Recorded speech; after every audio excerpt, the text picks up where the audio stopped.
selle raporti puhul on... Ma korraks teen sissejuhatuse ära. Et me oleme võtnud siin ühe teie kinnistutest näiteks. Et ma igaks juhuks küsin Ilve, kas see on okei. Ja väga hea. Yeah. Ja võib-olla lihtsalt hakkamegi järjest minema, et kõige olulisemad andmed ongi siin, kus on need päiksepargi tehnilised andmed kokku. See on siis viimane tulp.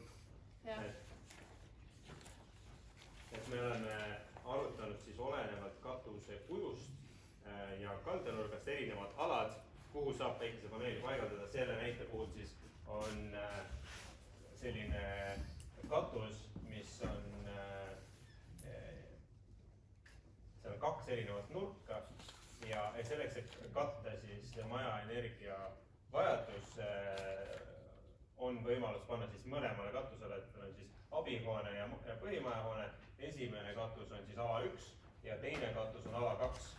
Et need on siis eraldi arvutatud, et paneelid, aga siis nad lähevad kokku ühte kogu, see on siis puutundi, aga sa saan teha. Sa saad teie mis siin toimub? Kogemata. Nii, ja siis ehk siis teine oluline info on põhiliselt siis, millised on kaod. Arvestades seda, et kuhu see päikesepark ehitatakse, tulevad erinevad kaod. Kas ta on maja taga või ta on mingisuguse puu taga, on siis eelviimane tulp, on siis kaod 20 aasta keskmisena. Et see on siis selline ennustus, arvestades ka seda,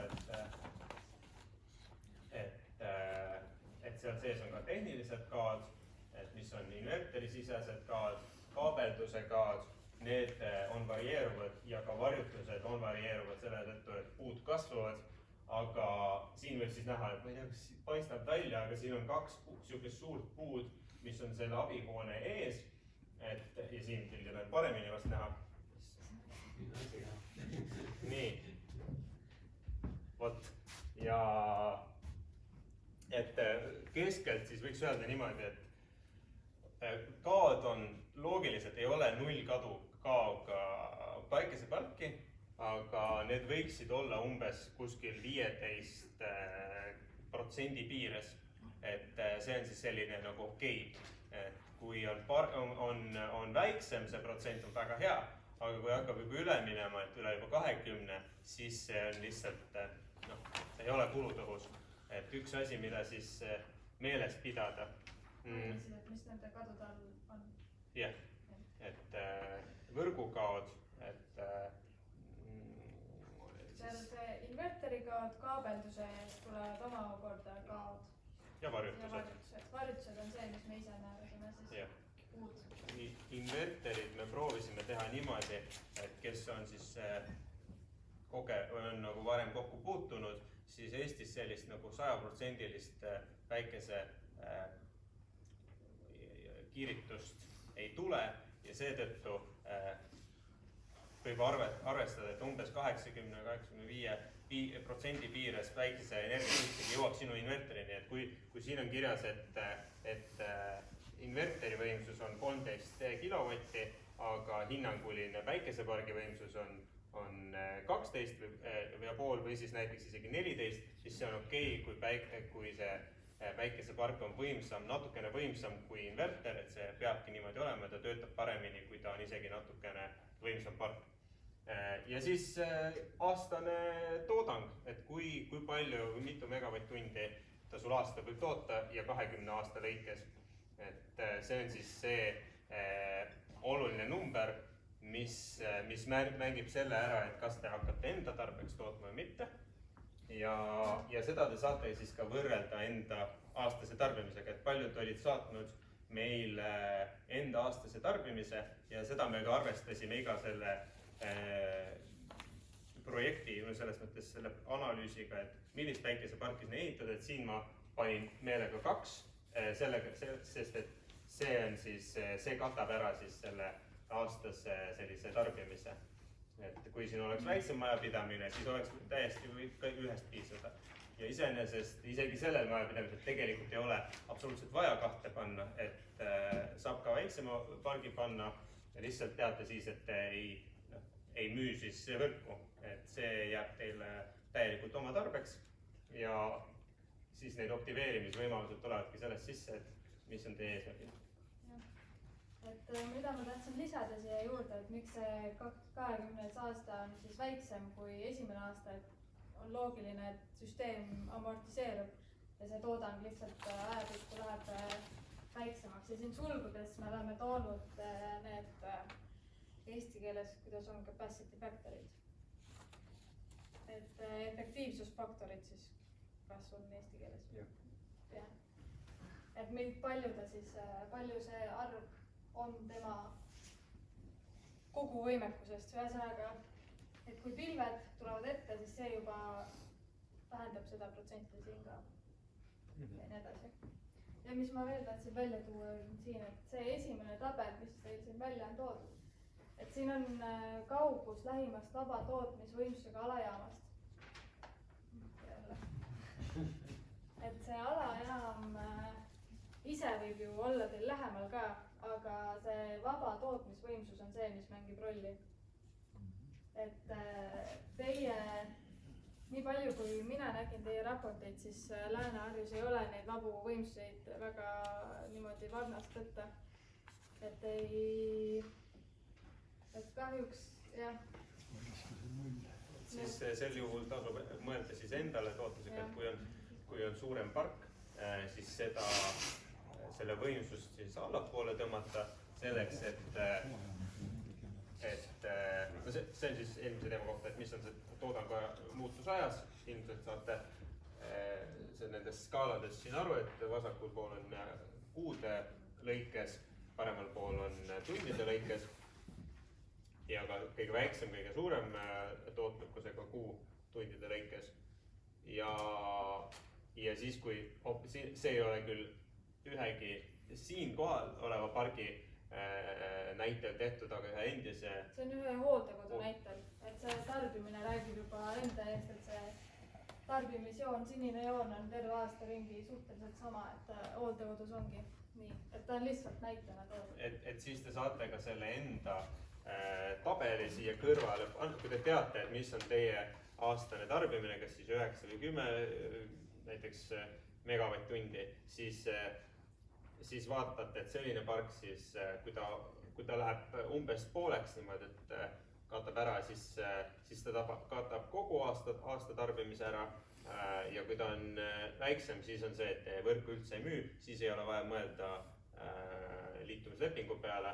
Et tihtipeale, teie puhul enamasti ma ütleks seda, et oli palju sellist varjutatud pinda.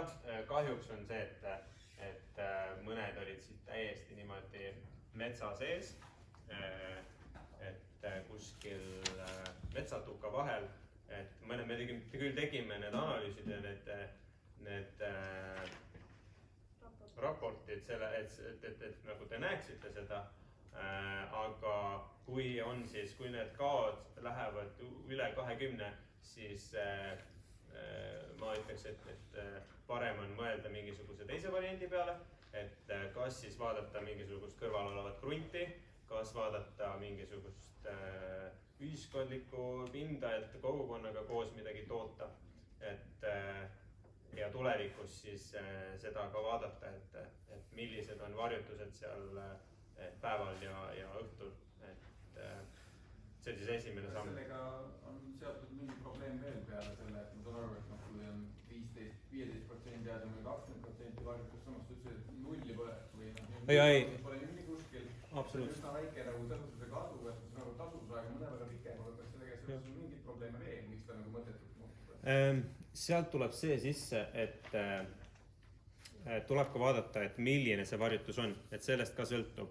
Et me mainisime seal, et kui on elektriliinid jooksevad üle maja katuse, siis see tegelikult, kui see võib tunduda, et see ei ole nagu nii tähtis, et lihtsalt üks joon jookseb üle, see tegelikult võib selle kogu selle nii-öelda siis stringi, et päikesepark koosneb siis erinevat sellistest nagu, kuidas ma ütlen, kettidest, et need päiksepaneelid on ühendatud kettideks ja kui üks paneel on nagu täielikult läbi lõigatud, et ta ei ole nagu osaliselt kaetud, et on täielikult läbi lõigatud varjuga, siis ta võib siis kogu selle stringi nagu välja lülitada, et see on nagu oluline faktor, aga jah, selles mõttes ta ikkagi töötab, kui tal on 20% selline nagu varjutus, siis ta töötab, lihtsalt tasuvusaeg läheb pikemaks ja seda siis arvestades ongi, et kui on teisi variante,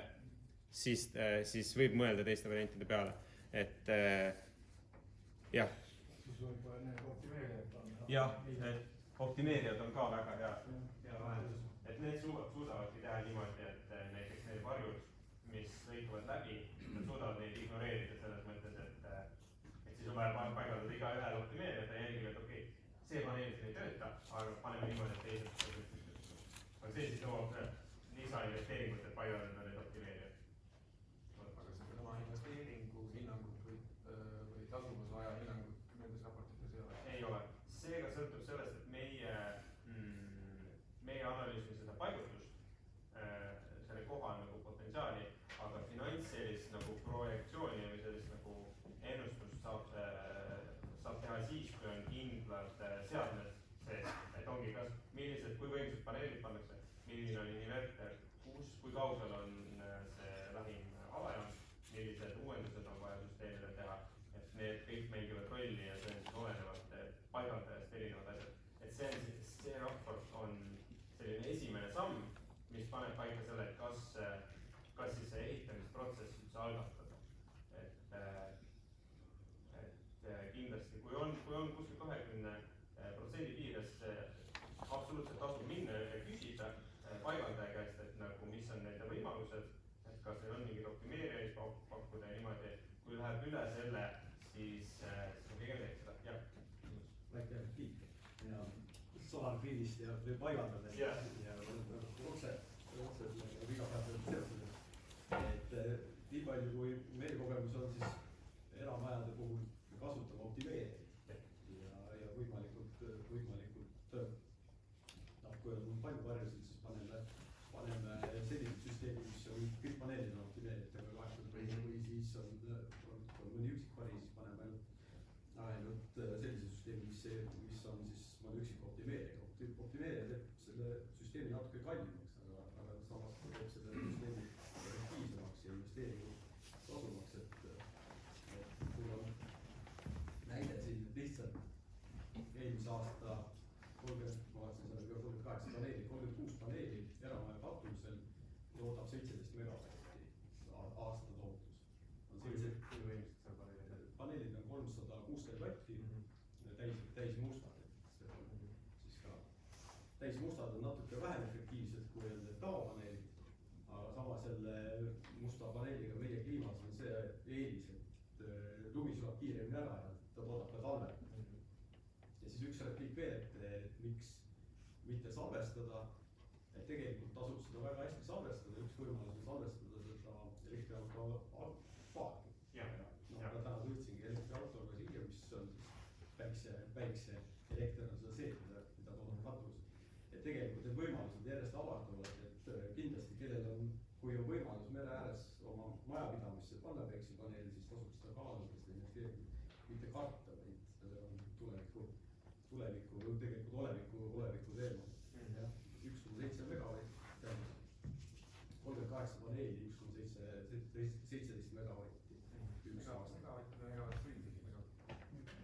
Megavatti või megavatt-tundi? raudreegel on, kus on niisuguse siis kuskil 1 megavatt tuleb selle, tähendab, tulebki 15 megavatt, mega tuleb sul aastas.